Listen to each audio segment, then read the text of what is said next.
సువార్త 21:12-13 యేసు దేవాలయంలో ప్రవేశించి క్రయ విక్రయములు చేయువారిని అందరినీ వెళ్ళగొట్టి రోకలు మార్చువారి బల్లలను గొవ్వలమ్ము వారి పీఠములను పడద్రోసి నా మందిరము ప్రార్థనా మందిరం అనబడును అని వ్రాయబడి ఉన్నది.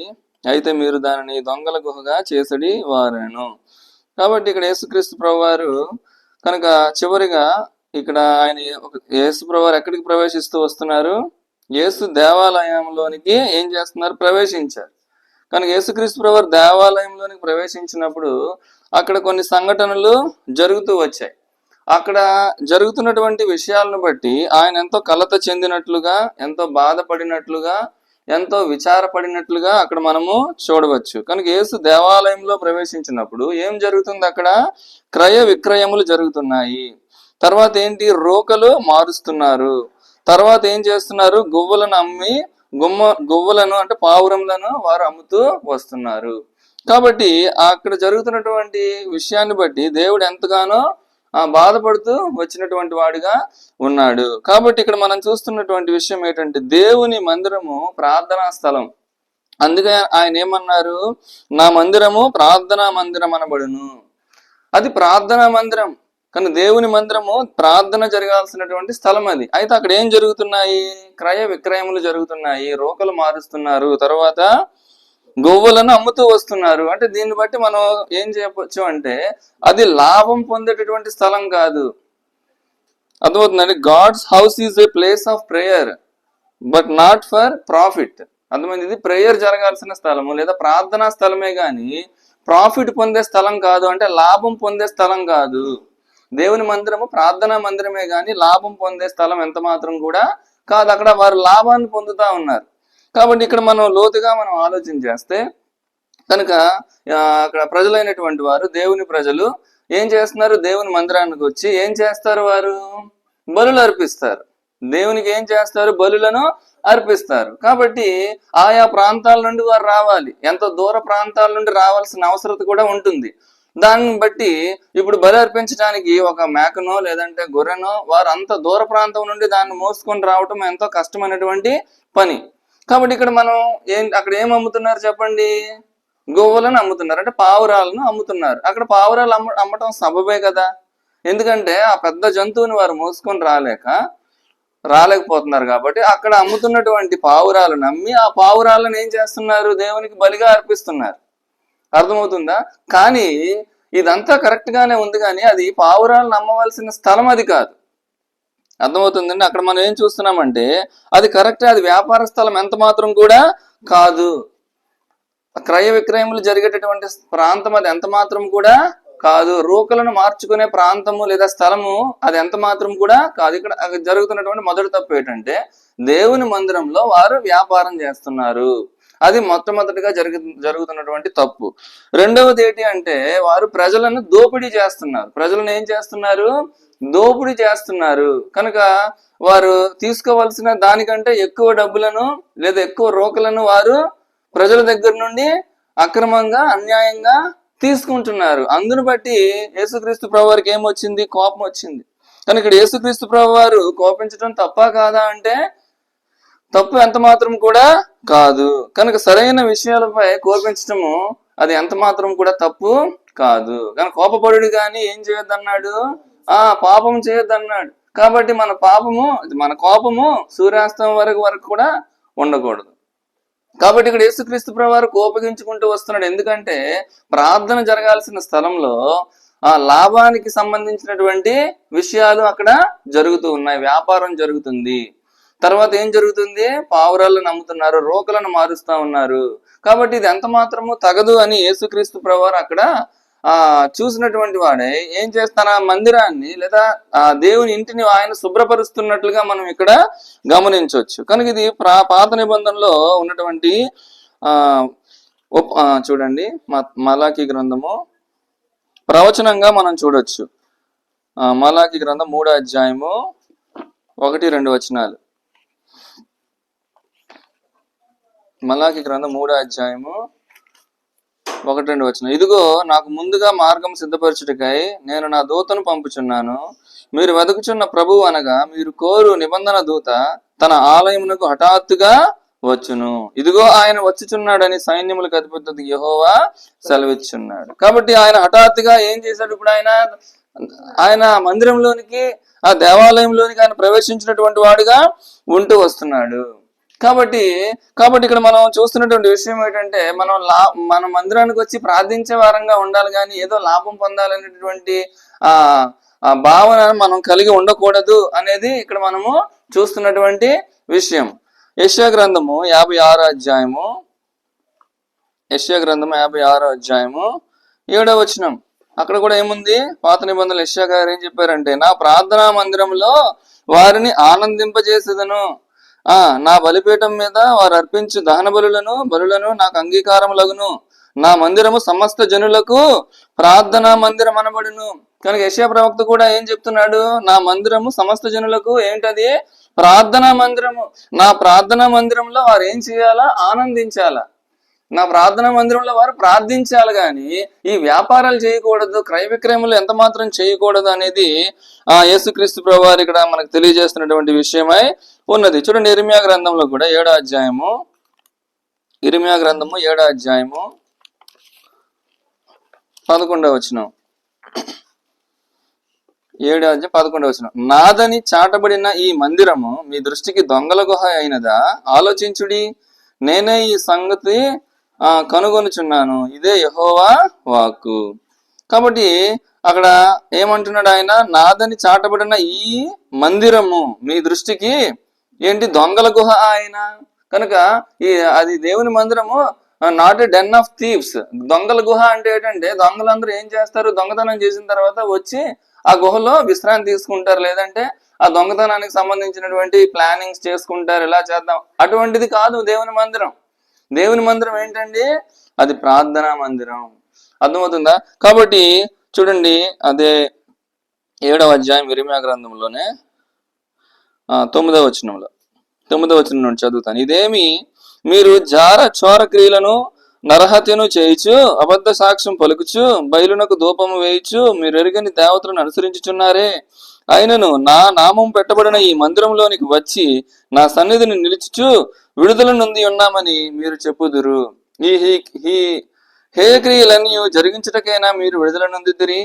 కనుక ఇక్కడ ఏం చెప్తున్నాడు? నా నామం పెట్టబడినటువంటి ఈ మందిరంలో మీరేం చేస్తున్నారు?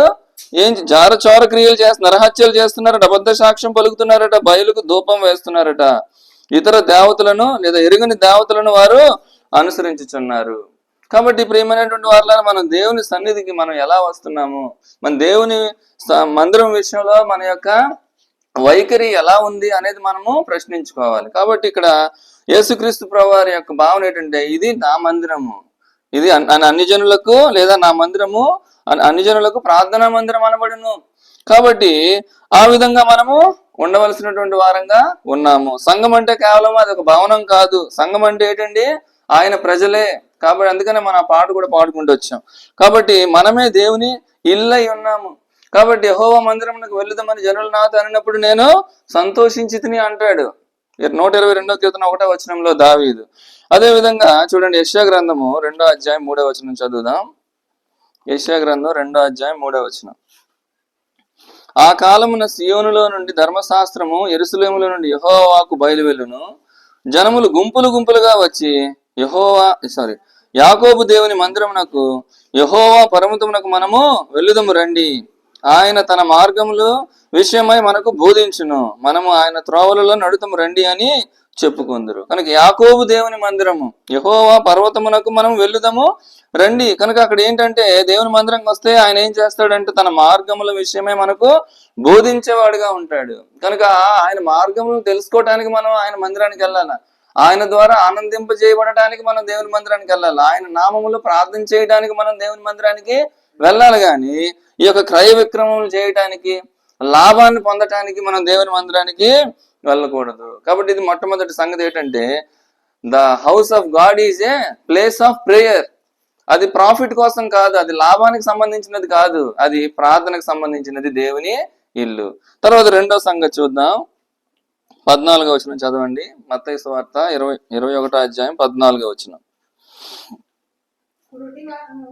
గ్రుడ్డివారును గుడ్డివారును కుంటివారును దేవాలయంలో ఆయన యుద్ధకు రాగా ఆయన వారిని స్వస్థపరిచెను. చాలండి. కాబట్టి ఇక్కడ దేవుని మందిరము ఎటువంటిదంటే స్వస్థతనిచ్చే స్థలం. అది దేవుని మందిరం ఎటువంటి స్థలం చెప్పండి? స్వస్థతనిచ్చే స్థలం. It is a place of healing but not hatred. అంటే దేవుని మందిరము స్వస్థతనిచ్చే స్థలమే కానీ ద్వేషించే స్థలం కాదు. అక్కడ శాస్త్రుల పరిచయాలు ఏం చేస్తున్నారంటే ద్వేషిస్తా ఉన్నారు. వీరు బాగుపడటం వాళ్ళకి ఏమాత్రం ఇష్టం లేదు. అర్థమవుతుందండి? కాబట్టి ప్రియమైనటువంటి వాళ్ళు దేవుని స్థలం, దేవుని మందిరము స్వస్థతనిచ్చేది కాదు, ద్వేషించే స్థలం అది ఎంత మాత్రం కూడా కాదు. ఇందులో మనం చదువుకున్నాం యెషయా 56:6-7 ఏం చదువుకున్నాము? అందరూ నా మందిరానికి వస్తారు. దేవుని మందిరం అందరికీ స్వాగతం పలుకుతుంది. చూడండి ఒకసారి చదువుదాం. యెషయా 56:6 చదవండి దయచేసి.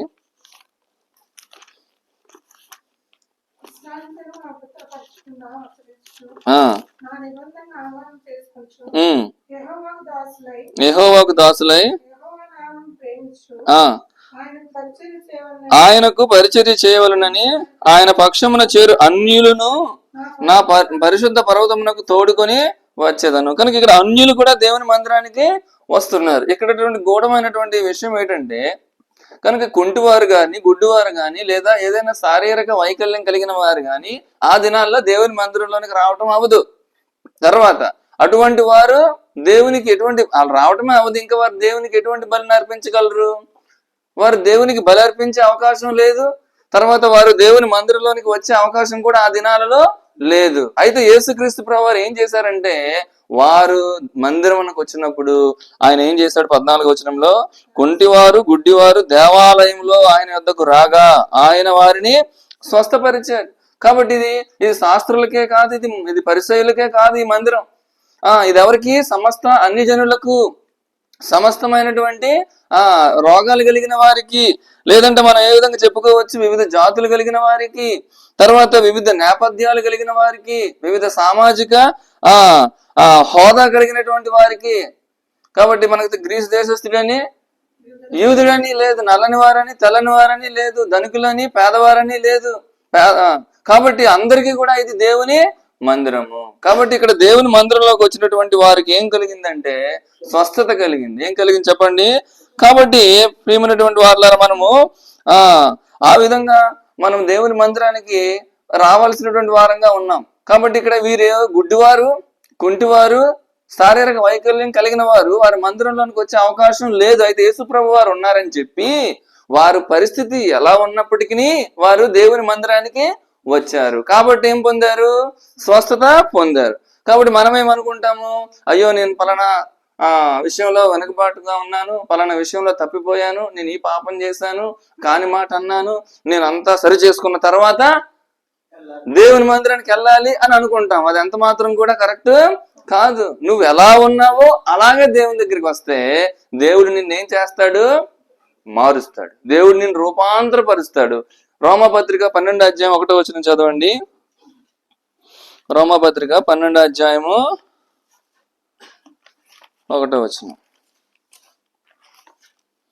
కాబట్టి సహోదరులారా, పరిశుద్ధమును దేవునికి అనుకూలమునైన సజీవ యాగముగా మీ శరీరములను ఆయనకు సమర్పించుకొనుడని దేవుని వాత్సల్యమును బట్టి మిమ్మను బతిమాలుకొనుచున్నాను. ఇట్టి సేవ మీకు యుక్తమైనది. మీరు ఈ లోక మర్యాదను అనుసరింపక ఉత్తమమును అనుకూలమును సంపూర్ణమునై ఉన్న దేవుని చిత్తమేదో పరీక్షించి తెలుసుకున్నట్లు మీ మనస్సు మారి నూతన మగుడు వలన రూపాంతరము పొందుడి. మన మనస్సు ఎప్పుడు మారుతుంది? మన మనస్సు ఎప్పుడు నూతనం అవుతుంది? మన మనస్సు ఎప్పుడు రూపాంతరం చెందుతుంది చెప్పండి? దేవుని మందిరంలోకి వచ్చినప్పుడు. ఎక్కడికి వచ్చినప్పుడు?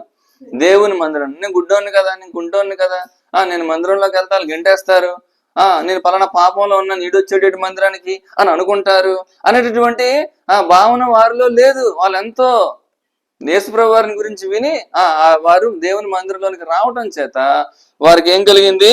స్వస్థత కలిగింది. మనం ఎలా వస్తామో అలాగే వెళ్ళిపోము. దేవుని మందిరానికి వస్తే మనం మార్పు చెందుతాం. మనం ఏం చెందుతాం అక్క? మనం మార్పు చెందుతాం, మనం రూపాంతరము చెందుతాం. అది దేవుని మందిరం ఉన్నటువంటి గొప్పతనం. కాబట్టి మొట్టమొదటిగా మనం చూస్తాం, దేవుని మందిరం ప్రార్థనా స్థలమే కానీ లాభాన్ని పొందే స్థలం కాదు. దేవుని మందిరానికి వచ్చి మనం ప్రార్థన చేయాలి. రెండోది, దేవుని మందిరానికి వస్తే స్వస్థత పొందుతాం. అది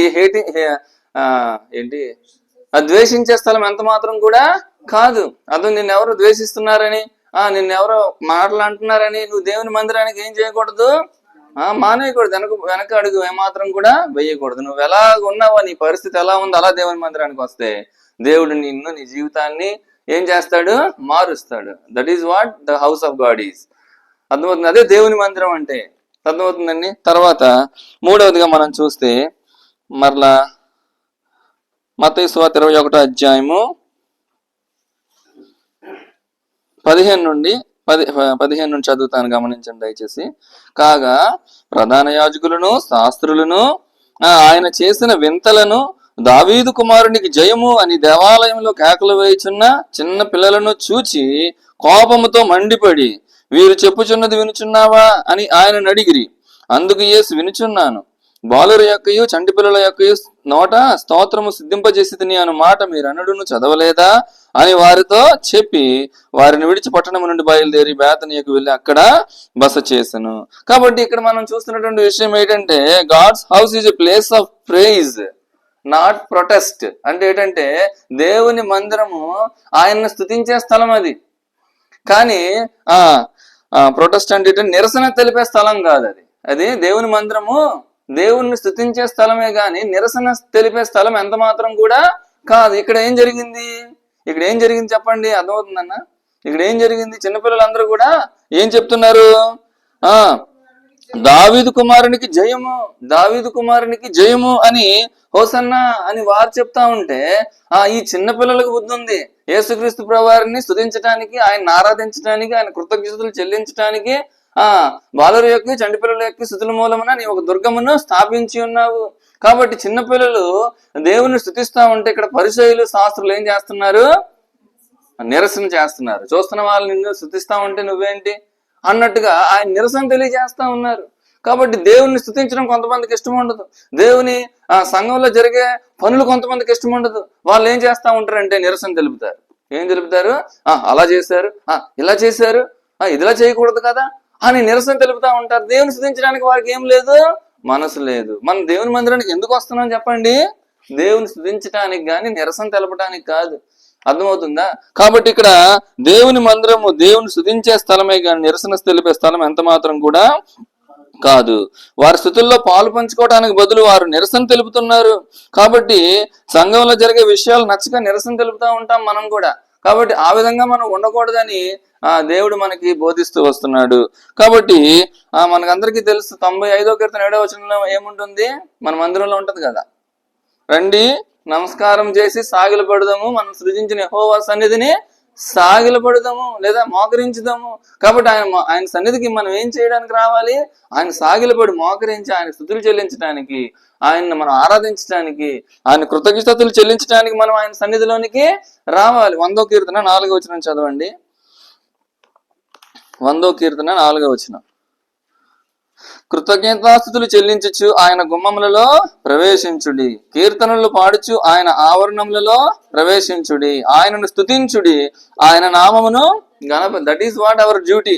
గణపరచాలి, స్తుతించాలి. ఆయన ఆవరణంలో పాటలు పాడుతూ, కీర్తనలు పాడుతూ ఆయన గుమ్మములలో మనం ప్రవేశించాల్సినటువంటి అవసరత ఉంది. కానీ నిరసన తెలపడానికి, ఇది తప్పు అది గొప్ప అని చెప్పడానికి మనం కాదు మందిరానికి వెళ్ళేది. కాబట్టి ప్రియమైనటువంటి వారులారా, మనము ఎంత ఆయన స్తుతించాలి అనేది మనం ఇక్కడ చూస్తున్నాం. ఎందుకు ఆయన స్తుతించాలంటే ఆయనే స్తుతులకు పాత్రుడు, ఆయనే పూజార్హుడు, ఆయనే ఆరాధనలకు యోగ్యుడు. ఫిలిప్పీ పత్రిక 2వ అధ్యాయం 10-11 వచనాలు ఏముంటుంది? ఫిలిప్పీ పత్రిక 2వ అధ్యాయము 10-11. భూమి మీద ఉన్న వారిలో గాని అందుచేతను పరలోకమందున్న వారిలో గాని, భూమి మీద ఉన్న వారిలో గాని, భూమి కింద ఉన్న వారిలో గాని ప్రతివాని మోకాలును యేసు నామమున వంగునట్లును, ప్రతివాని నాలుకయు తండ్రి అయిన దేవుని మహిమార్థమై యేసుక్రీస్తు ప్రభువును ఒప్పుకొనున్నట్లును దేవుడు ఆయనను అధికముగా హెచ్చించి ప్రతి నామమునకు పై నామమున ఆయనకు అనుగ్రహించను. ప్రతి నామమునకు పై నామముని దేవుడు ఆయనకి అనుగ్రహించాడు. ఎందుకంటే ఆయన అంతగా తగ్గించుకున్నాడు. సిలువ మరణం పొందినంతగా ఆయన తగ్గించుకుని మనుషుని పోలికగా పుట్టి దాసుని స్వరూపాన్ని ధరించుకున్నాడు. కాబట్టి దేవుడు అంతగా యేసుప్రభు వారిని, తన కుమారుడైన యేసుప్రభు వారిని ఏం చేస్తూ వచ్చారు? ఘనపరుస్తూ వచ్చాడు, హెచ్చిస్తూ వచ్చాడు. కాబట్టి ప్రియమైనటువంటి వారిలో మనం కూడా ఆయనను స్తుతించాలి, ఆయనను గణపరచడానికి మనం ఆయన మందిరానికి వెళ్ళాలి. కాబట్టి మన గృహాల కోసం మనం అనేక సందర్భాల్లో మనం చదువుకుంటూ వచ్చాము ఈ గత జరిగినటువంటి గృహ కూడికలు. అయితే ఈరోజు దేవుని ఇల్లు విషయంలో మనం ఎలా ఉండాలి చెప్పండి? దేవుని ఇల్లు ఏంటి చెప్పండి? మొట్టమొదటిది అది దేవుని మందిరము, ప్రార్థించే స్థలం, లాభం పొందే స్థలం కాదు. కాబట్టి మనం ప్రార్థన చేయడానికి రావాలి, అదొక భవనం కాదు. దేవుని మందిరం అంటే మనమే. కాబట్టి రెండవది ఏంటంటే దేవుని మందిరం ఎటువంటిది? స్వస్థతనిచ్చే స్థలమే కానీ అది ద్వేషించే స్థలం ఎంత మాత్రం కూడా కాదు. అక్కడ శాస్త్రులు పరిచయులు ద్వేషిస్తున్నారు, బాగుపడిన వారిని ద్వేషిస్తున్నారు, చిన్నపిల్లలను ద్వేషిస్తున్నారు. ఎంత ఘోరమైనటువంటి పరిస్థితి ఇది. కాబట్టి మనం ఆ విధంగా ఉండకూడదు, స్వస్థత పొందాలి. మన హృదయము, మన మనస్సు రూపాంతరం చెందాలి. అందుకోసం మనం దేవుని మందిరానికి వెళ్ళవలసిన వారమై ఉన్నాం. మూడవది ఏంటంటే దేవుని మందిరము స్తుతించే స్థలం కానీ నిరసన తెలిపే స్థలం ఎంత మాత్రం కూడా కాదు. కాబట్టి ఆయన ఏమంటున్నాడు? శాస్త్రుల పరిచయాలు ఏమన్నారు? నువ్వు వినలేదా అని అన్నారు. అప్పుడు ఆయన ఏమన్నాడు? నువ్వు చదవలేదా అన్నాడు. కాబట్టి మనం ఏం చేయాలా? బైబిల్ చదువుకోవాలి, వాక్యాన్ని మనం ఎక్కువగా చదువుకోవాలి. కాబట్టి చూడండి, ఆ మాట చదువుదాము. 16వ వచనం, వీరు చెప్పుచున్నది వినుచున్నావా అని ఆయన అడిగిరు. అందుకు యేసు, వినుచున్నాను, బాలుర యొక్కయు చంటి పిల్లల యొక్కయు నోట స్తోత్రము సిద్ధింపజేసి అనే మాట మీరు అన్నడును చదవలేదా? కాబట్టి మనం ఏం చేయాలి చెప్పండి?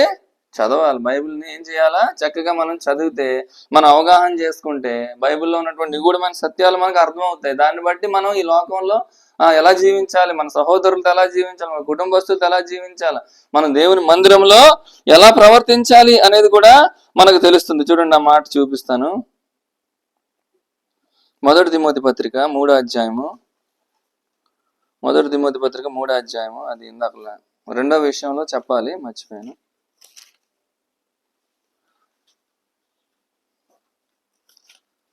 2 తిమోతి 2వ అధ్యాయం.